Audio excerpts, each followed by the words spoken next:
Hey everybody.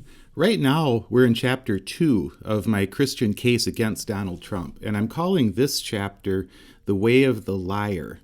All the videos in this chapter are going to revolve around the central clash between the way of Jesus on the one hand regarding truth and the way of Trump on the other hand regarding truth. And before I launch into my next video, which is going to be all about the way of truth, what I mean by that, I want to clear the air about a mistake that I think too many Christians are making when we think about our vote. In the big picture, I've talked a lot in this series already about what I'm calling Trump's false gospel in contrast to the gospel of Jesus. In these next chapters, like this current one about truth versus lies, I'm fleshing out some specifics of what Trump's false gospel looks like and how it damages his followers. But I know that some people are going to want to push back on me and say, well, just because I vote for Donald Trump doesn't mean I accept his gospel. So in this talk, before I contrast the way of truth with the way of the liar, I want to explain why that conversation even matters. Whether we believe that we're accepting Donald Trump's false gospel or not, when we vote for him, we're empowering his false gospel. That's just an unavoidable fact of how voting works. It doesn't matter in the end if we say that we don't intellectually accept Trump's lies. When we vote for Trump, we empower his lies. We affirm his strategy of lies. And we do damage to the nation and to the conscience of the people who choose to believe his lies. If we're honest about who Donald Trump is, and if we listen to what he requires his followers to believe, it's just not possible to make a Christian case for empowering someone like that. I'm not saying that I can't be a Christian and vote for Donald Trump.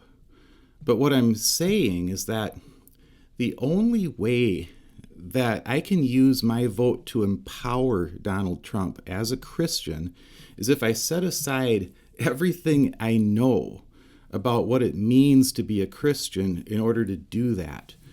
The only way as a Christian that I could vote for Trump is if I decide that my personal faith has nothing to do with my political choices. In my personal life, I follow the way of Jesus, but in my public political life, I follow the way of whichever candidate promises to fight for my tribe.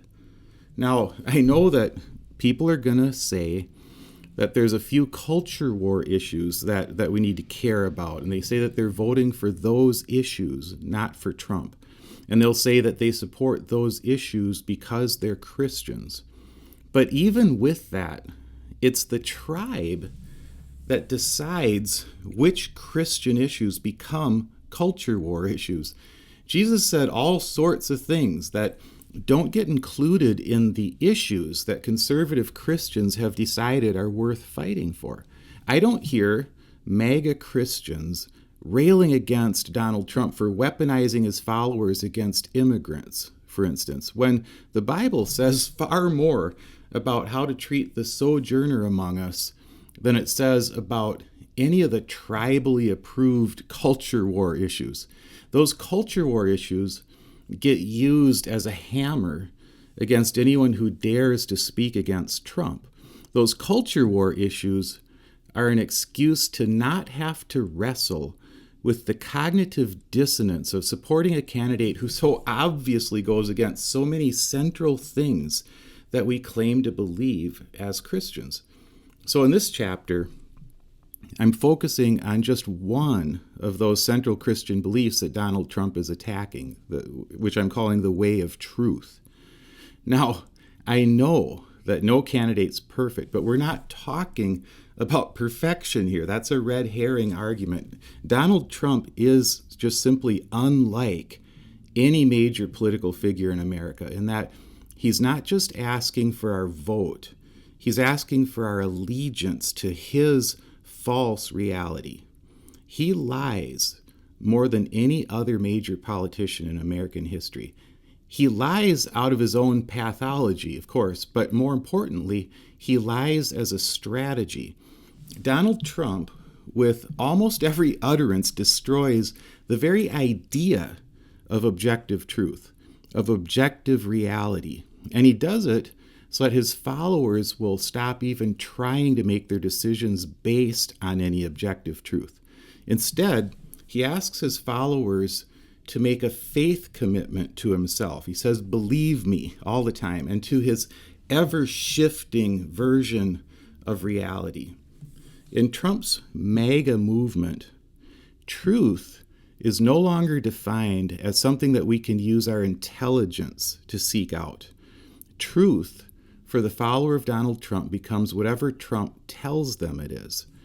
But then, when Trump is proven again and again to be a liar, his followers have to make a decision. Do I admit that I've been lied to this whole time, or do I reject the whole idea of objective truth?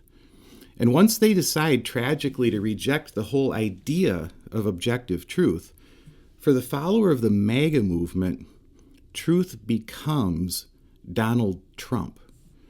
Jesus said, "I am the truth." The follower of MAGA says, Donald Trump is the truth.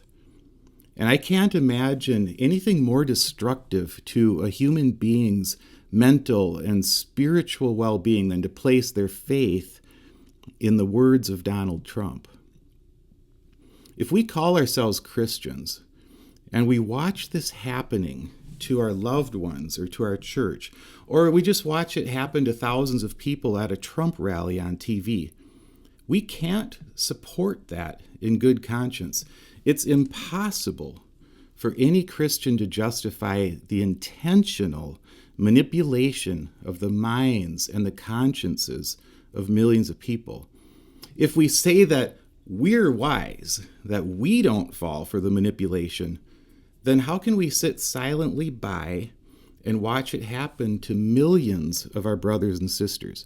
How can we stand by and say, well, I'm not falling for Trump's lies, I just prefer his policies? That statement is unworthy of a person who claims to follow Jesus. The destruction of truth is a policy for Trump.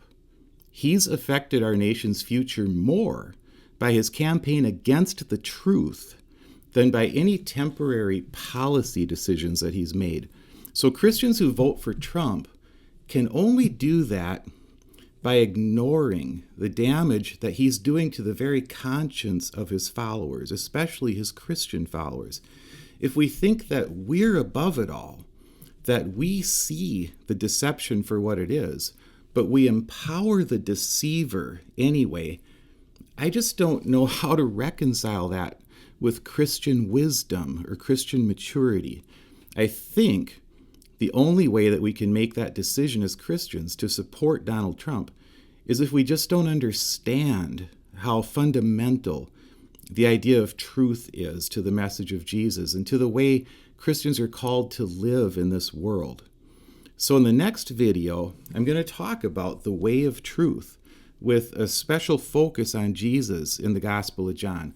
I believe that once we understand how central the idea of truth is to the Christian life, we won't be able to stand by and watch our brothers and sisters fall under the spell of a deceiver. Truth is just not a luxury add-on to the Christian life. And truth is not something that we can dispose of when it becomes inconvenient.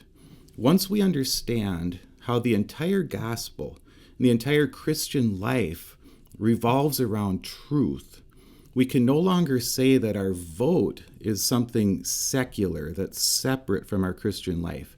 Not if that vote helps a deceiver to destroy the very idea of truth in our nation and our churches. So in the next video, we'll look at the way of truth from the Gospel of John, so we can see as clearly as possible how the way of Trump is the wrong path for a follower of Jesus to take. So thanks for listening.